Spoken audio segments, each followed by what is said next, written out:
The Unitarian Universalist Association will soon be using new language in the bylaws that speak to our purposes, our values, and the sources of our faith. The new language will replace the principles, the purposes, and the sources. In other words, the 7 or now 8 principles that we have used to describe Unitarian Universalism for many decades will now be replaced. A team of beloveds from all over the country have been working for over 3 years to create this new language with the input of thousands of UUs. In 2020, the Article 2 Study Commission were charged with starting from scratch to do a comprehensive rewrite of the part of our bylaws that hold the purposes of the organization.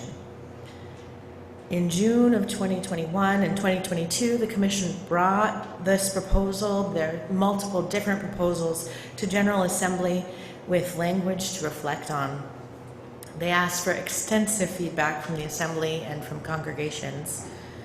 And this most recent June, they brought proposed language, a sort of almost final draft of the language, and accepted the amendment that the General Assembly brought to them. Once those amendments were voted on, they all, and by they all I mean we all, those of us who are part of the General UU Assembly, have voted to move forward with the language and to study it. Another year before we finally approve it this coming June at General Assembly. This week they came out with the final proposed language. They're done doing their part. If there's any more additions or changes, that goes through a whole different process. So this final project is here. And yeah, I know, that was a lot of insider talk and it's super boring. I saw a bunch of you close your eyes, so. But don't worry, it just means we have a lot of time to study it. And this year, the themes that we get from Soul Matters allow us to do that even more because they are the value statements from the new proposed language. So last month we did Heritage, which talked about the overall arch of why we are doing a change in the purposes, which is actually in our bylaws to do every 15 years, but hadn't been completed to this extent in more than 50. So this is the second in the series, and it's on generosity. If you're interested in going deeper on all of them, keep your eyes on the e-news because I am going to be running a class, 4-session class, where you can dive deep into each of the proposal sections and get to really start to understand them. So, generosity. Do you think this is about money? No. I mean, it is a little bit about money, but mostly it's not about money. It's more about generosity of spirit. In the future months, we'll be looking at the values of justice, equity, interdependence, pluralism, and transformation. And you know, these values are not a numbered list like our 7 principles were, but are meant to be intertwined and interchangeable in the order they're presented. To make it clear that this is true, they envisioned a spiral, a flower, a pinwheel, to show that they can't be prioritized. Look, one on each petal. Any way you go, they're all still together. What's missing from this is that love is at the center. They created this image here once it comes up. There we go. Love at the center to symbolize. It's at the center of this image. It's at the center of our faith. We say love is the message of our church every week, and it is true. Love is the message, but it's also the purpose of our faith, to express our love for ourselves, for each other, for the world. So this month we're talking about generosity. The new Article 2 language defines it as we cultivate a spirit of gratitude and hope. It then reminds us that we covenant freely and compassionately to share our faith, our presence, and our resources. Our generosity connects us to one another in relationships of interdependence and mutuality.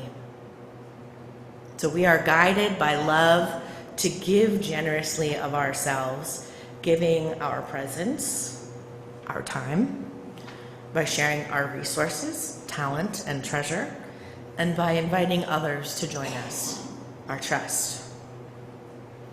As we accept our offering every week, we share our thanks for our time, talents, treasure, and trust. We know that there's so much more to generosity than money.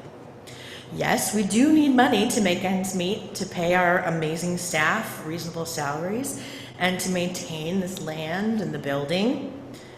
But we also need your enthusiasm, your laughter and tears. We need people to sing with us, to mow the lawns, to set up and clean up our potlucks. We need each other. I don't want more bodies filling this room for the sake of the numbers. I want more people to be able to experience this amazing community. I want more people to share this space on Sunday and then spread the love that we share out across the city through the week. I want more people to be able to come and experience the mutual aid and support of meals created and delivered to their homes when they're ill. I want more people to experience the fun of singing in choir with other voices. I want more people to bring their children to play on our playgrounds so our kids can grow up knowing that they are loved by many families, not just their own.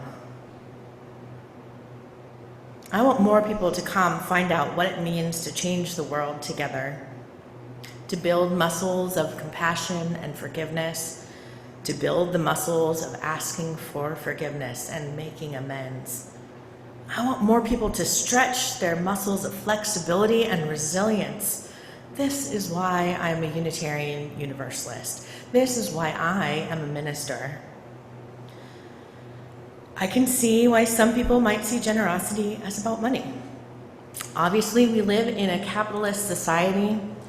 Everyone's asking you for money everywhere you turn. We're in the middle of a stewardship moment where we have our fantastic auction, Bid More. Make sure to sign up. Invite your friends. There's so much to it.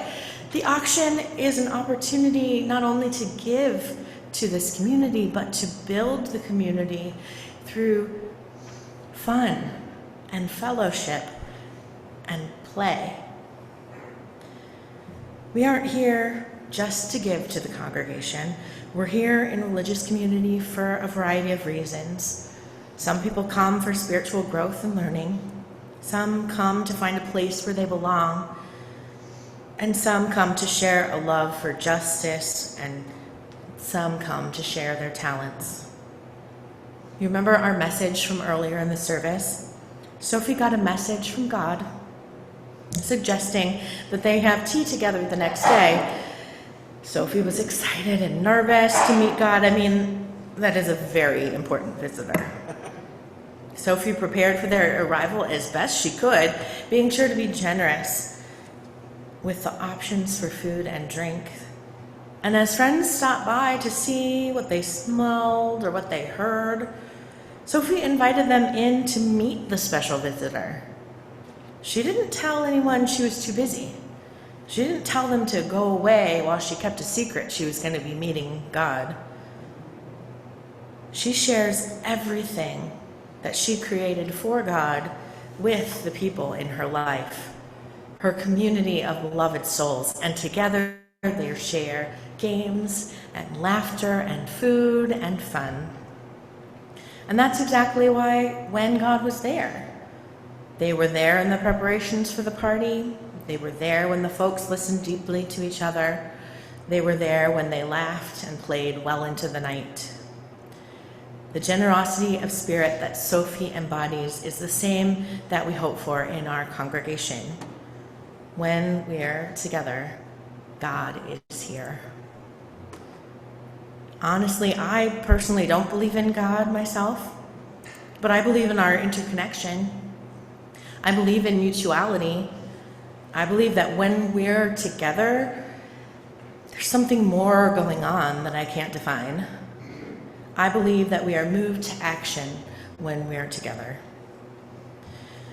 When we talk about time, talents, treasure, like all organizations who are asking for generous commitments, we also add something to it. We add a fourth T, one that I haven't seen anywhere else: the generosity of trust. It's probably the hardest thing for most of us to give. I don't know about you, but I've been hurt before. Have you been hurt before? Yeah. I loved our reading from today because I understand the man returning with the precious stone to the woman and saying, "I want what you have." Not the stone, but the trust. He says, "I hope you can give me whatever it is that's within you that made it so easy for you when I asked to just give it away." How simple it is to say that we're trusting. How simple it is to say we are generous, but how difficult it is to actually give our trust. It's particularly hard to trust when we are part of a religious tradition that has built itself on the foundation of rebellion against the status quo and the hierarchical nature of other religious institutions. We certainly embrace that old saying, "Question authority," which has defined many of us and has definite merits when applied to a lot of situations, including our current government. But sometimes I wonder if we struggle some as a faith community because we don't always have faith that other people know what they're doing. It's hard to trust other people. We lie and manipulate each other all the time. We do it sometimes without even thinking about it. And sometimes we need to trust other people to do what we've asked them to do. We have voted to elect our board of stewards, and we trust them to help us keep on track, to help us to move forward as a congregation. They report to us what we're doing, we report to them what we're doing, and we listen and give feedback. And I hope you'll stay after the service for more feedback.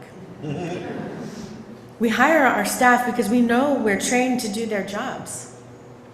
And we have seen their skills in action. And we need to trust them to know how to do their jobs better than we do. I think they do. I mean, we hired them for that purpose.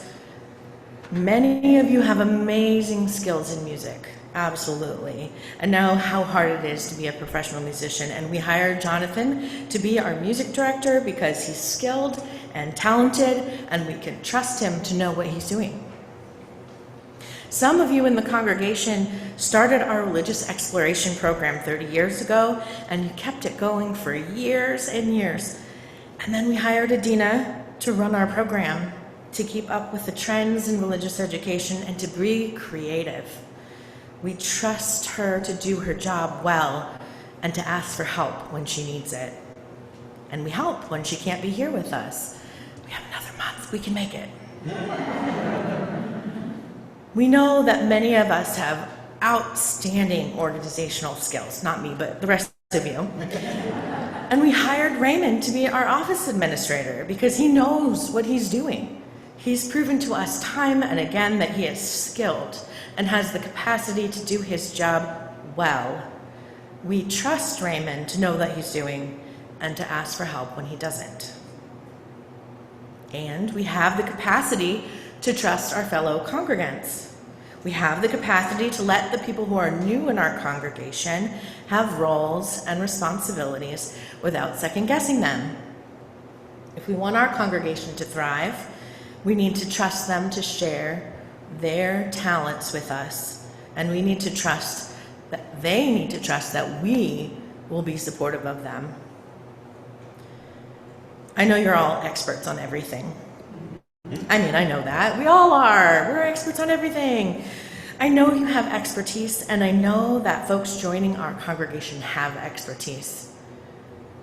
I know that as the world changes and cultures start to shift and new generations come along, we need experts in different and new things to take the lead.